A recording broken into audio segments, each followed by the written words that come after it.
Luna, if you still listen to the stream, I just want to address this. I actually looked over the entire script of James' video. He didn't rip shit off the Reddit, dude. Like, Oh, yeah. Sol and I and a few other people went through that whole script. Yeah, I Like, actually had 3 people read that script. So fuck off, cunt. it's, Yo, you hear what this one is? Bullshit, it's word for word, I can quote it. Dude, me and you sat on Discord, and we literally wrote this. Dude, are you from the subreddit? Like, is this some sort of, like, what the fuck?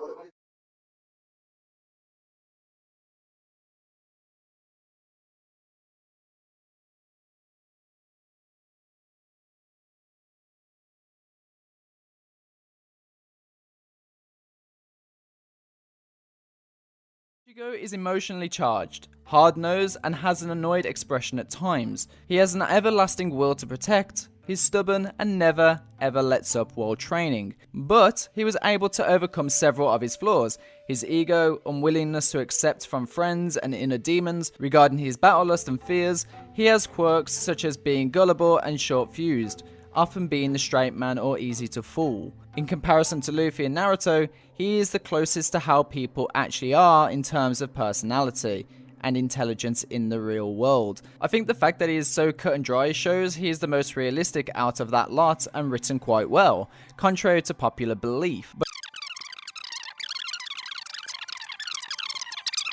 And Ichigo wants to know everything. This is evident to the plot, as Ichigo states that this whole story was so that he could reach this very moment while reminiscing. He tried to go all out against Grand Fisher, but failed. Finding out that Yhwach was the real cause behind his mother's death, by defeating him, he avenged her. Things were personal with Yhwach, the final villain of the story, and it connects to what was shown in the very first arc. His fight with Ikkaku during the beginning of the Soul Society arc, though not what people would class as a milestone fight, so to say, that fight is the perfect example for Ichigo to understand what it actually means to fight. While Ichigo is used to the concepts of fighting thugs and mindless hollows, he is now fighting someone with a code of honor and fighting him to the death. His childish ideas of what a quote-unquote fight really is the first thing that changes in the Soul Society. At this point, he asks the enemy to give up merely because of a power difference alone. He's not actually fighting to defeat the enemy. The enemies are just kind of obstacles to him to get to his goal. In fact, he was kind of having fun with Ikkaku. Later, he quickly realizes and adapts to this situation he is in as his mindset changes in his second confrontation with Renji Abare, to which he finally uses the word quote-unquote defeat, to which the anime did a fantastic job in showing the glow in his eyes while saying this, as this shows again later calling back to Hollow Ichigo's iconic speech about instinct. When it came to fighting Byakuya, he is still fighting to beat the resolve of the enemy, which I personally like as it gave more depth between Byakuya later on. But Ichigo removes his sword from his neck and then later breaks down the mask too. His intention was to break Byakuya's resolve and not to kill him. This was narrated by Byakuya 2 to back it up. This tone, of course, changes later on in the Arrancar arc, where Ulquiorra and Yami are the first point in the story where Ichigo fails to protect his friends. It affects him because it is due to his hollow that he fails. He questions whether he is able or unable to withhold it, and at this point, he doesn't even want to turn into a Shinigami because he is afraid that the hollow will take over. Naturally, this is a break in Ichigo's mentality, confidence, and his sign of weakness and frustration, especially when he shows this when he angrily punches his bed. But thankfully, Rukia acts as a mentor as such, snaps him out of this feeling and rebuilds his resolve. He resolves to beat some hollows and then after contacts the Vizards in search of help. Hollow Ichigo, my favourite character in the series, is the first person in the story who actively questions Ichigo's fighting style and the effectiveness of his personality in battle. He says this out loud that Ichigo does not want to fight, and to him, fighting is a necessity to protect others, which in a way is a limiter to how Ichigo really is. This is solidified through the elaboration of Ichigo's instinct, which manifests as an embodiment of Kenpachi Zaraki, and the guy from the Bount, we don't talk about the Bount arc, dude, okay? Leading back to their previous fight, which gave Ichigo the taste of enjoyment through battle. This is the climax of Ichigo's change as a fighter. He gets a genuine taste for battle and starts fighting more maliciously, like he's fighting for himself and not for others. using instinct. This makes him arrogant, of course, and it is shown in Heiko Mundo, but his enemies quickly beat it into him that you need to have actual power to act strong and hold back during a battle.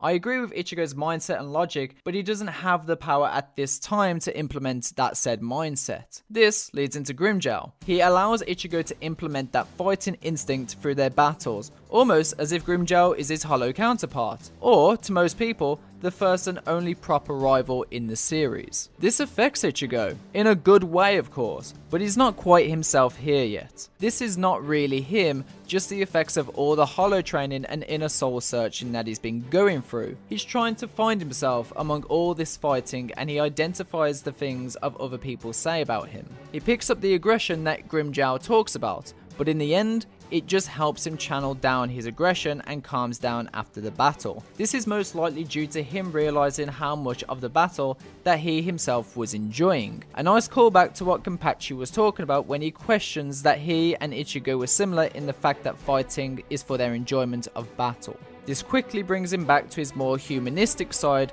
when Orihime makes him realize he is hurting himself too much by his own naivety and recklessness. This is the first time in Heiko Mundo where Ichigo starts acting like his old self. After the battle, on the base of his old self, he starts to act through thought rather than emotion. This is another step into Ichigo's character development. He understands the enemy and accepts the enemy, but he doesn't befriend them or fall out of the context of the enemy for being said enemy. What I mean by this is strictly, he acknowledges Grimmjow that he isn't a true enemy even though he's on the other fighting side. This is also referenced when Ichigo shows disgust towards the way Yami is speaking about Grimmjow and Ulquiorra's defeat. This is the first really mature scene of Ichigo in the series, compared to that wimpy kid who didn't want to take responsibility of protecting everyone because it was too much of a hassle or wasn't his problem to deal with. I could stop the video here. I've just proved just by progressing through the story that Ichigo has development and has growth and mentality change since chapter 2. What comes to mind immediately after the fight with Grimmjow is the climax of his hollow power plotline, so to say. His fears come true. He loses control entirely and awakens to the notion that he killed and mutilated an enemy and hurt one of his friends. This makes him lose it so much that he does everything to try and save the last bit of his dignity. He even quoted saying that he will let Ulquiorra cut off his limbs to make their fight even, but before he could do so, Ulquiorra dies. This is also a nice awakening to the fact that his enemies he defeat die. A really nice throwback to his fight with Byakuya right after Hollow Ichigo takes over. The two fights are parallel to each other with different outcomes. With Byakuya, he could play the hero that changes the end of arc's boss's mentality, but in this case of Ulquiorra, we aren't repeated of this same outcome and went ways of which Ichigo didn't plan. Ulquiorra was a nihilistic being that was more curious about how the world worked. Not so much Aizen's ambitions, and thus we see it literally moments before he dies right in front of them. The difference between Ulquiorra and Byakuya is in most cases, Byakuya can be seen as a villain, but Ulquiorra died an empty death. A death that Ichigo didn't plan. I would imagine this makes Ichigo a mix of emotions, frustrated, annoyed, and rather grey, which can also be seen straight away when he saves Rukia from Yami. He doesn't care anymore. Rukia makes note of this when he returns and uses the ideology of the eyes of the victor. But he doesn't lose himself over it, he just kinda changes him. This is Ichigo narrating Yami's absence of sympathy to an Espada dying, and Orihime having empathy for Ulquiorra. It shows the difference between hollows to human on an emotional scale, as Ichigo questions the difference between Yami losing what he would consider a comrade, and Orihime Inoue feeling after losing an enemy. This was that very difference. This is sketchy, but I feel it's worth mentioning as it is important to Ichigo's personality here. Ichigo, for the first time in the series, uses the word korose, which means to kill, instead of tose, which means to defeat, when talking about his enemy. Now I may add, in the Viz translation it does say to take down Aizen, but that would imply to kill, remove, or defeat, which if it meant as to kill, then that has a lot of meaning. This is important because it highlights a big milestone he has reached in his character throughout the series. And the assumption would be correct as he goes for a clean strike towards Aizen's head, which would show his intent to kill. The great thing here is that after Ichigo fails, Aizen straight up tells Ichigo that he's out here on a sense of responsibility. And if we call back to chapter 2, this is something Ichigo wouldn't do in his earlier stages. This is the first point in the story where Ichigo shows that he is growing out of his own childish mentality. Directly after this happens, Aizen starts talking about hatred and reason, and why frankly, it makes no sense for Ichigo to be so inspired to defeat him. The Gotei 13 acknowledge Ichigo by this point. Ichigo is fighting for the Soul Society as much as for Karakura Town, and he's stated to be captain material even by Toshiro Hitsugaya when he viewed Ichigo's morality and responsibility that he had set for himself. After Aizen reveals that Ichigo's whole life is a lie, everything was planned out from the beginning and stopped at that big cliffhanger of quote unquote you're a human and a ... Ishin shows up and then throws even more Ichigo off with a what the fuck is going on moment, but this is what happens next is one of Ichigo's more maturest acts, which is really appreciative in my eyes, because this allowed us to see that Ichigo was progressing more in the now rather than in the past, and on top of that, he took the initiative and told Ishin to tell him later, as of now was not the time. Whereas other shonen protagonists would have taken 50 years with some talk no jutsu. This gives Ichigo some new quantities, like being able to read the hearts of his enemies. This power of comprehension is not new as he's always been like this, but this is the first point in the series where he's been able to use it consciously and maturely. He proves this by noting that Aizen will do something to Gin, which ironically, Gin tosses it off as more of childish talk, then activates his Bankai in retort. And this is solidified with Ichigo's look of sadness and understanding as he sees a fallen Gin Ichimaru. It's as if he was upset at the fact that he knew that this was going to happen to him. In fact, he even warned Gin of this. I truly believe that this is a magnificent piece of art, conveying emotion through nothing more than a glance at another individual. After this scene in the battle between Ichigo and Aizen, we all know how this ended. Ichigo has a feeling of pensive sadness, and naturally so. This is because he decided to sacrifice all of his powers to save everyone. Ichigo's entire character revolved around getting the power to protect who he wanted to protect. But now, in a way, he got what he wanted, right? He finally got that normal life he yearned for back in the beginning of Bleach. Well, not necessarily true. This is where the Fullbring arc comes in. This arc's purpose is not really here to develop him, but here to reflect and establish the new character, which he gained through maturing and basically through the entire manga up until this point. That is why Kubo is quoted saying that the actual purpose of this arc is for it to be a reboot arc, and to bring Ichigo back to his roots. What we do see is Ichigo be more witty, self-aware, and how he basically was all of Season 1. For example, against Ginjo, he was a smartass, whereas with Jackie, he had the ability to plan ahead in battle, and wasn't as impulsive as he was against, say, Grimjow in their fight. Totally stealing that from Aizen. Possibly.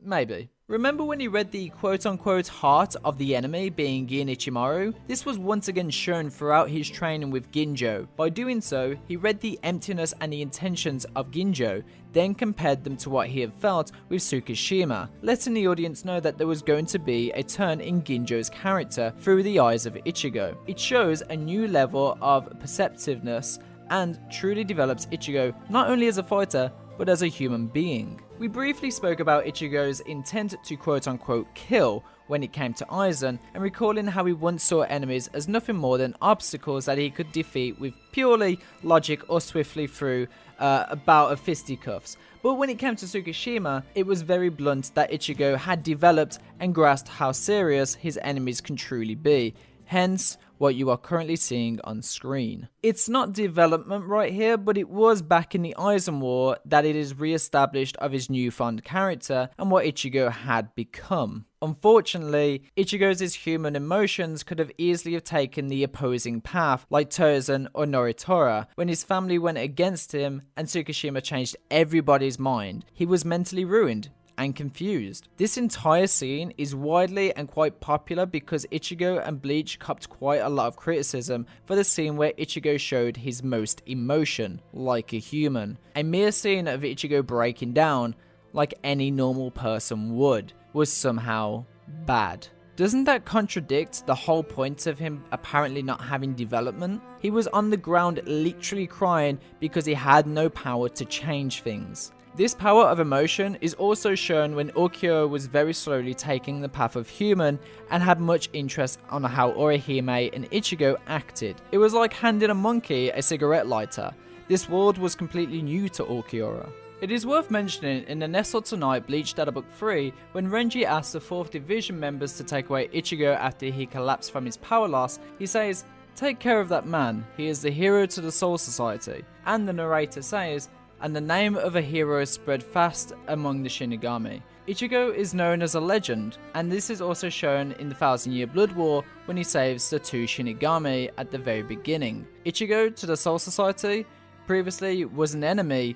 He became a hero. As Toshiro stated before, he's acknowledged as a valuable member of the Soul Society, a respected individual and a hero to many. The Soul Society even went against their own laws, pride, as a collective, and made a Reishi sword, which is used to transfer parts of their own power to Ichigo. I also like to note that when Ginjo told Ichigo about the Soul Society's manipulation, Ichigo was always very wary of this fact anyway. The meaning behind the badge and the sounds emitting from it, he was fully aware. He made the decision and chose to ignore it to continue on. That decision was to fight for them, regardless. He had faith in them. So yeah, this is the Fullbring arc. This is the staple of Ichigo's development and progressions. How this 15-year-old kid, who only wanted to save those who he felt like saving, turns into the hero of the Soul Society and didn't back down, even when he learned of the manipulative things that the Soul Society was doing. I think that this is also important, that this is where he willingly kills a human. Not because he wants, not because he's anger driven, but because he has to do it to save Ginjo and himself. And this concludes the development side of Ichigo during the Fullbring arc. But now it's time to go a little bit deeper into Kubo's writing. Ichigo loses his powers and gets them back was a great idea. It showed growth. At the beginning of the series, Ichigo wished that he couldn't see spirits. In fact, he found it quite to be the annoyance, as he wanted a normal life. He didn't really have a choice in the matter of acquiring Shinigami powers either. He was just kinda stuck with them until Rukia got hers back. He went from someone who didn't really want this power and fights for total strangers to someone who wanted to save as many people as possible with it. But he was kind of hinted for that anyway when he would bring flowers to that ghost girl and protected that piece around her. I mean, this is the very first scene of Ichigo that is ever shown, but it helped cement that characteristic of Ichigo from the very start. At first, he was reluctant to fill in for Rukia, but gradually comes to realize that this is the perfect opportunity to fulfill his newfound wish, the wish to protect. Remember when I spoke about his encounter with Uryu? Well, it was here that it was solidified. Uryu was someone that he resonated with. Tenza Zangetsu. He was crying because he knew that losing his powers would hurt him. Again, Ichigo never had Nasuchi at this point, and Tenza Zangetsu was manifested purely from Ichigo's spirit alone. So if anyone was going to know Ichigo's feelings, it would be the thing that is a part of his soul. He feels what Ichigo feels. His mental world changes due to Ichigo's mental state. It's his consciousness that is telling Ichigo what he's holding back. This is a really nice recollection to Ichigo's needs and desires, yet Ichigo knows through Zangetsu what sacrifice he would be losing and what this would entail, thus a hard conflict that Ichigo made, hence why Kubo called these chapters the Decide arc. He was a mess during the time he had no power, his grades even dropped, he was even depressed when he had a job, and throughout the anime, he seemed all round disinterested in anything. If you guys remember, Ichigo was one of the smartest in his school, with top marks, but as he shrugs this off towards Keigo, deep down he knew what he wanted from his future, he knew what he had lost, and wasn't content about it either. It was mainly his 3 friends, Uryu, Chad and Orihime, which knew straight away this wall that he had built up, thus even hurting his friends, who were watching him stroll around like a stray dog, with a fake face of happiness. Tenza Zangetsu said that he didn't want to teach Ichigo the final Getsuga Tensho because he wanted to protect him. He cried because he knew Ichigo would suffer from no longer having power, which is what precisely was shown in the Fullbring arc. Ichigo's friends are also a representation of how Zangetsu saw himself if he ever saw Ichigo suffering like that. The one thing that does not change is my powerlessness. I can see ghosts, I can touch them, and I can speak to them. That's all. They just disappear like this sometimes. I never know what happens to them, but sometimes they leave behind only small spots of blood that only I can see, and the faint smell of fear. No matter how strong I get, I can't protect them. The realization cuts my heart like cold steel. I really wish that this was in the anime. Had it been hammered onto us as viewers from the very start of the anime, it would have given us more reasoning and an actual look into what Ichigo's motives are. Like I said at the start of the video, we knew what Naruto and Luffy's goals were straight away. But Ichigo's is? It wasn't a handheld experience, something I also said at the very start of the video. He puts on a fake smile in front of his loved ones, and they notice this, and it worries them. It's fascinating to me how the Fullbring arc replays homage from this very early Bleach, and shows that Ichigo is still human, and even though through the turmoil, he was never able to conceal his obvious anguish, and really plays on the undertone of chapter 18, doesn't smile much anymore. There's also this finding whole balance in his powers and mind that was building up throughout the story.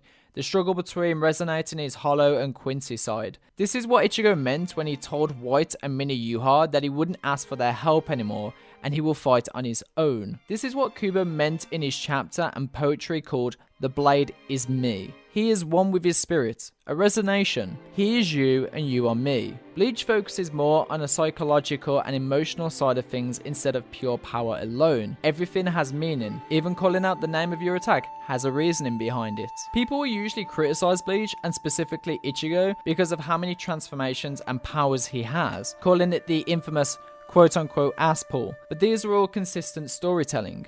And I'd comfortably say that 95% of you don't even know much about this topic at all, but we're really going to need to talk about Shinto beliefs. Shinto beliefs hold the concept called the mitama. Mitama refers to a spirit/soul of a dead person. Taking that concept even one step further, Ichirei Shikon is the belief that one spirit can house 4 souls. Ichigo's is human, Shinigami, Hollow, Quincy powers/souls inside of him, competing for supremacy. These 4 souls are the Negimitama, the harmonious soul, or human so to say, the soul's natural state, the way of being behaves when things are calm and relaxed. The Aramitama, the harsh soul, being hollow, the counterpart to the Negi, and is driven by pure savageness and violent instinct. People tap into it whenever they are faced with adversity or dire threat. The Seikimitama, the happy soul, or Shinigami, loosely defined as prosperity and good luck. It's also considered one of the Negimitama's secondary functions, and the Kushimitama, the wondrous soul, or the Quincy soul, the counterpart to the Sekimitama, and its prosperity itself. It causes various transformation and cures wounds and illness. Kubo designed the plus, hollow, Shinigami souls around these concepts of the Negimitama, the Arimitama, and the Seikimitama or the Sekimitama. This is the most apparent with Ichigo, who has been all of the mentioned spirits at one point or another. Hollow Ichigo has even directly stated that he is Ichigo's pure instinct. Each of the souls has its own personality and function, and they all exist harmoniously. For example, the harsh soul is rough and violent, and the harmonious soul is considered to be the complete opposite to the harsh soul, in the same way that humans are the opposite of hollows. The wondrous soul is said to be able to cause transformations and cure illness, both of which that Quincy's excel in. The happy soul must represent the Shinigami aspect of Ichigo's spirit. It is the very storyline that follows Ichigo's journey. He struggles to understand the powers within him, and then finally finds the balance within his soul. At first, his reactor is always fluctuating, like Ulquiorra stated in his first appearance, and even as early as when Ichigo was fighting at Menos, when Uryu was stating his energy is like a tap on full throttle, but later on it was stabilized. It shows that Kubo isn't making this stuff up as he goes along, and that there is a point to it. Ichigo's development is like a roller coaster, but at this point, part of his journey and development was to find balance in himself mentally and psychologically, which is represented by his power. The more you try and force your Zanpakuto to cooperate with you, the more it will resist. Strength in Bleach is achieved by looking into one's own soul and in asking questions of yourself and of your Zanpakuto. The more you try and force your Zanpakuto to cooperate with you, the more it will resist your tyranny. I've never used that word ever in my life. Ever. Right? So you look like a twat there. Because not once have I ever, and anyone can go to 2817 on my video, I've never used that word in my life.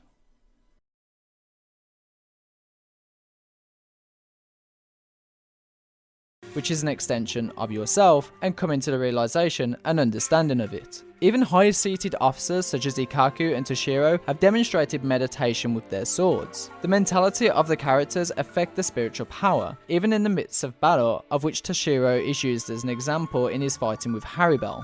An example of Ichigo going through this is when he was underperforming in his third fight against Grimmjow. This was because of his worry for Orihime, and this to me was beautiful. Let me break this one down. Ichigo transformed into the mask and Orihime called his name and he turned around. You can clearly see that the fact that he scared her pains him so much due to the PTSD from her brother. Worst thing is, he apologizes to her. He is supposed to be the protector, yet he's saying sorry. He values her opinion and feelings for him so much that he feels the need to apologize and try to reassure her. You can even feel the difference in tone compared to his usual way of speech. I think Kubo adding his doodle illustrations really give a wonderful sense of context to each chapter, when needed the most of course in this case of this particular scene, showcasing a hollow representing Ichigo being restrained and held back trying to push forward like a tug of war, much like that guy from the Hell movie being dragged into the gates. Even though Orihime doesn't resent Ichigo for looking this way, it worries her in comparison to the fear and disgust that Ichigo believes Orihime is thinking or feeling, and this atmosphere can be cut with a knife, it's that tense. But Nell knows Ichigo and doesn't suffer from the wall that Orihime has hit, and manages to snap her out of it, and Orihime gives Ichigo the reassurance he deep down needed,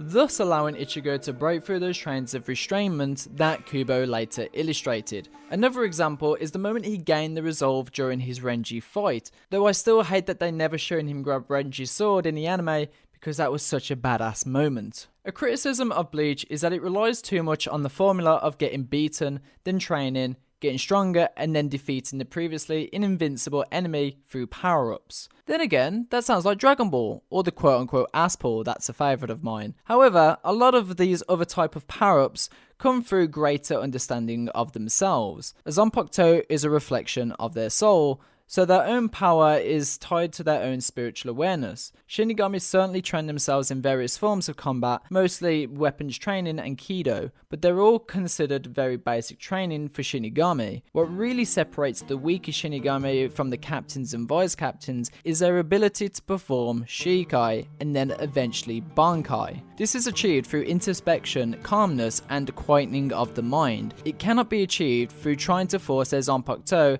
and themselves to the next level. In Bleach, strength comes through inner communication and a greater understanding of themselves and their Zanpakuto. Ability is a big factor in Bleach. Sword releases are generalized as Bankai as 10 times stronger than Shikai, but the releases, they are unique techniques that allow the fighter to better use their strengths and abilities. The power comes from being more in sync with their weapon's spirit. Ichigo shows he has tremendous power from episode 1. We did find out he was royal heritage and having forest spirits to explain this, but he lacks the experience and later, confidence. A running theme is that Ichigo's fear holds him back. Fear is a big theme in Bleach. Each quote-unquote power-up is Ichigo either getting better at using the power he already has or growing as a person, learning proper swordplay versus relying on instinct, or learning how to use a skill effectively versus using it badly and handicapping himself, balancing the concept of reason and instinct. Getting better at using this power requires gaining a greater mental mind.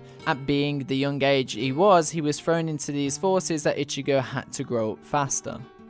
The name of chapter 97 is literally, quote unquote, talk about your fear. This has been the very core theme of Ichigo's many layers that we delve into, and we kick-started it brilliantly with Kisuke's training. He knew that Ichigo would die and fail if he couldn't quickly overcome that barrier of fear. Imagine getting stabbed or cut. It's pretty scary, right? Ichigo needed to get past that mindset. You can't protect if you hesitate or hold back on the off chance you may hurt yourself or somebody else. That's why I think holding Renji's sword was important and why Kubo made it such a huge panel. It was indicating Ichigo wasn't scared of shedding a little blood. In his inner world, during the fight with Kenpachi, he was taught that in battle you need to treat your Zanpakuto as a sentient being. Hollow Ichigo made him know that he was being selfish, thinking that just by what you can see on the surface was all that mattered, but not understanding that the being that was a part of him was the consensus of turning your back on yourself, and this is what Urahara meant by only being able to teach Ichigo, quote unquote, proper state of mind. The theme throughout the Iranka arc is learning how to control his inner hollow. Obvious, I know, but learning to embrace was another step into accepting one side of himself. He already learned trust and companionship for the first time during his fight with Kenpachi and his battle for learning Bankai, but now he needed to accept his very own instinct to get out of the routine of being too over-reliant on the Zanpakuto and to trust his own Shinigami power. The quote-unquote Kenpachi within Ichigo's subconscious is encouraging Ichigo to embrace his desire for battle. He wants to protect because that's his reason for being able to battle. Ichigo's instinct is fighting. The Soul Society had the concept of reason, and as the Aranka arc goes on, has Ichigo having to deal with the concept of instinct. Even though I don't see Dodoni as a likable character, his fight with Ichigo definitely made a mark on Ichigo's mentality and what was to come into the fight. Dodoni showed Ichigo his ignorance, but also showed him the respect towards treating him like a true enemy by going all out and wasting his stamina on what you would call a lesser espada, not to mention healing the enemy as well. But he gave Ichigo the advice to leave his sunshine and rainbows behind because it is kill or be killed. There's no logic or in fact reason like the Soul Society. Grimmjow taunts him, claiming that he loves to fight and that his battle instincts brought him there, and that's the reason why he came to fight him, not to rescue Orihime. Neliel, on the other hand, tells Orihime that protecting her is the reason to why he's doing this. Ichigo does deny this battle lust to Ichigo at first, but later tells him that he was right, and that he came there both because he wanted to do battle and wanting of to protect. That he does love fighting, and that he came to Heiko Mundo to defeat Grimmjow, that adrenaline of battle. He's always been the fighter type. He is the meaning of he who protects. And he's learned from fighting people like Kenpachi, his inner hollow, and Grimmjow that the frenzy of battle is a glorious thing. Even if he pretends to act disinterested, he is about protecting his friends. And how does one do that? Battle. Something that the Kenpachi within his subconscious said he seeks. It makes him feel alive. He mastered his holification during his fight with Grimmjow. He has embraced the love for battle. This is why he was able to keep going for so long. He had accepted himself and following that himself and Hollow Ichigo. That being which consumed Ichigo during the fight with Ulquiorra was that of being a pure instinct. In this battle, his fears become true as we spoke about. He loses control entirely and awakens to the notion, as we said, that he has killed and mutilated an enemy, not to mention wounding one of his friends. Even though Ichigo had mastered his holification, he has still got his sanity. Just look back at what Shinji said. The idea of going completely insane is what kept Ichigo held back for a long time. That very fear that he thought he had controlled by defeating fear itself was actually overtaken by Ulquiorra's vision of instinct, forced out by pure manifestation of battle. The trauma from the Ulquiorra fight and the fear of his hollow power again strikes his resolve as he continues to fight on. Hence, this is why he couldn't hold his mask for very long against Yami. He's not the same as he was before. This again goes back to mind and body. Ichigo was again brought upon the idea of fear and was shaken. Then, in the face of an overwhelmingly powerful Aizen that seemed unbeatable, and he was mentioned earlier, literally was told to him his whole life was a lie, it messed with him mentally. Eventually, it all gets to him. His dad snaps him out of it, and the rain in his inner world stops, even though at this point it's pretty flooded. Tensei Zangetsu calls his hollow from his roots of despair. Bleach has a ton of references to Nietzschean philosophy. There is a famous quote by Nietzsche: "Whoever fights monsters should see to it that in the process he does not become a monster. And if you gaze long enough into the abyss will gaze back at you." This scene symbolizes that very quote. His inner hollow form resembles himself, and the two are face to face gazing at each other from underwater, being the abyss, because his despair has sunken his world to the bottom of the ocean. The battle with Byakuya was the fight for mastering reason. The battle with Ulquiorra was the fight for mastering instinct. I suppose this is why people compare Byakuya and Ulquiorra, naturally for the wrong reason of course, but they were enemies that trialed Ichigo's character mentally and physically. The battle with Aizen, he must now master balancing both together and be one with his reason and instinct, because Aizen signifies the abandonment of these two things. He tried to rise above and become a whole new being. His quote unquote to the edge of reason scene was a great representation of this. You see, Ichigo was at the state to fight Aizen, spiritual energy wise and physically. The only thing holding him back was mentality. This was stated with Unohana when healing him on their way to fight Karakura, seeing how little he had and still matching that of captain level. Not to mention Ishin was unable to sense Aizen while fighting, as if he was fighting something that was non-existent. Then Ichigo comes along and says that it's impossible because he sensed his energy was too high to beat. Ichigo being able to see him implied Ichigo was on the same dimension as Aizen. So, after 3 months of training in the Dangai, came to realize his acceptance to Zangetsu for once and for all, reading loneliness in his sword and himself. With the power he has, and with him attaining this mentality of inner calmness and resolve, he becomes powerful enough to do battle with Aizen and with strong confidence. Notice that before using the Mugetsu technique, he had come to terms with everything, to the point that rather than worrying about himself, he went out of his way to prolong the fight so he could even read Aizen's emotions and understand the enemy, while at the same time hitting with every intent to kill. For Ichigo, he had to embrace both instinct and reason, and not allow either to completely overcome the other. You need something to drive you forward, but you must also embrace your humanity and the balancing of himself and his powers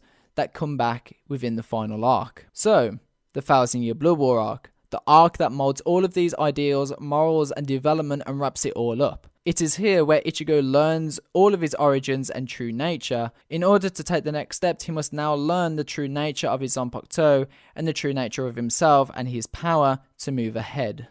There was always a mystery about who Ichigo really was and how his powers worked, and the reveal was only building up throughout the manga. Ishin's backstory of course would reveal a lot of things, not to mention his relationship with Misaki but also with Ryukin as well. Ryukin and Misaki would also play a part in Ishin's backstory. Basically, it's where we find out that Ichigo is a Quincy. Lol, spoiler, I know some of you didn't read past the anime, so that's your fault. Ichigo was told by Zangetsu that he had natural Shinigami power dominant inside of him as well very early on in the series. It is later revealed that he inherited his Shinigami power from his father. I could go on about everything but the Rain arc, but you should go read it. It was pretty straightforward on where his heritages came from. During this arc, he got to learn about accepting Zangetsu and Mini Yuha for what he was. He also chose the path of a Soul Reaper and chose to accept both, and that's how he managed to balance both of them. There was also no swaying towards one or the other. If you remember, Ichigo always used to sway towards Yhwach more than Hollow Ichigo because he feared him. Now he had essentially become harmonious with both. This, in fact, is the climax of Ichigo growing as a person. He now knows who he is and what he's gonna do. Squad Zero notice he has without a doubt changed and has grown as a person, to which Ichibei solidifies this, but also corrects that it's not just strength, but mind and body. We got to see Ichigo's growth as a person and how he overcame his internal struggles, becoming more mature and gaining greater peace of mind. He'd be a great role model for teenagers, which is fitting for shonen manga, you'd think. But maybe that's why Ichigo was different from his shonen counterparts. He's too real, maybe. I guess people who read shonen, especially for the demographic, want to escape that sense of realism. That's why maybe Luffy, Naruto and Goku work better. Either way, that doesn't mean there's anything wrong in how Ichigo is written. So all that's left in the 1,000-Year Blood War arc is for Ichigo to defeat Yhwach to avenge his mother. The poem for volume 1 of the series is, "We fear that which cannot be seen. That which cannot be seen is death. It is fear of the unknown. It's possibly the most primal fear of man. This is shown by the fact that initially Hollows and Shinigami were invisible because we cannot see death and what lies beyond. Of course, for Ichigo, his fear of death is linked to his fear of failure. For him, death means that he has failed to protect another person, which was brought heavily by the death of his mother. Thanks to Rukia, he slowly but surely overcame this, which is, from a story perspective, was shown through him becoming more familiar with the Soul Society and eventually leading on to Kazui. Kazui meaning courage. There are many examples throughout the series that show these themes, so let me give you a brief theme of each arc. The theme of the Substitute Shinigami arc is sudden death and grief. This is shown how pluses become hollows, how Ichigo and his family dealt with the loss of his mother, the death of Orihime's brother Sora and what he went through as a ghost, and Uryu's loss of grandfather. The Soul Society arc's theme, death you know will come and trying to prevent/accept it. Ichigo's journey throughout the Soul Society trying to prevent Rukia's execution, and with her accepting her fate. This is shown best by the scene of chapter 150. The Aranka arc, how your heart stays with your loved ones after you die. This is shown through Rukia's thoughts and memories of Kyan during the battle with Aranjero. We also explore the Espada, each representing an aspect of death, loneliness, age, sacrifice, etc. In the Decide chapters, the fear of death was what made Aizen evolve and reach godhood. In the end, both Ichigo and Aizen have a metaphorical death, losing their power for pursuing their goals in life. And then the Fullbring arc being the Lost Agent arc, being the theme of coping with loss. Ichigo is now coping with the loss of his power, and Execution try extorting his grief. Tsukishima also learnt to cope with the loss of Ginjo moments before his death.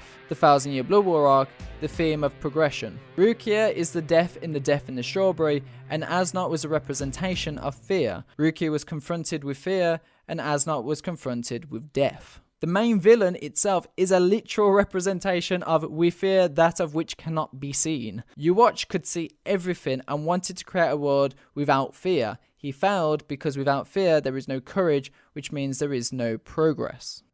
Uwatch's speech from chapter 677 and the sketches of the final volume is a nice callback to chapter 0 side A, the sand, because from side A, the sand, which is Ichigo, quotes this: "If destiny is made of gears, and we are the sand in between that is torn apart, there is nothing left to do but be powerlessness. If I cannot protect by just extending my hand, then give me a strong blade and enough strength to shatter fate." From side B, Rukia: "It is rotating. If destiny is like a cogwheel, we are the reason to why it spins. We step forward believing we are right towards the matching powers." Ichigo learned to overcome his fears. He even said, "The future can be changed and I won't give in to despair." But this is different. Uwatch, however, represents the belief that all events are predetermined and therefore inevitable. With this knowledge and with a fallen comrade and a broken blade, Ichigo knows full well that whatever he tries, it just won't work. This is the story's way of having there be a high level of tension in the climactic finale. He then, of course, gets his fighting power back. Everything here and from then is on a nice callback to side A's chapter of the sand. Let's be honest,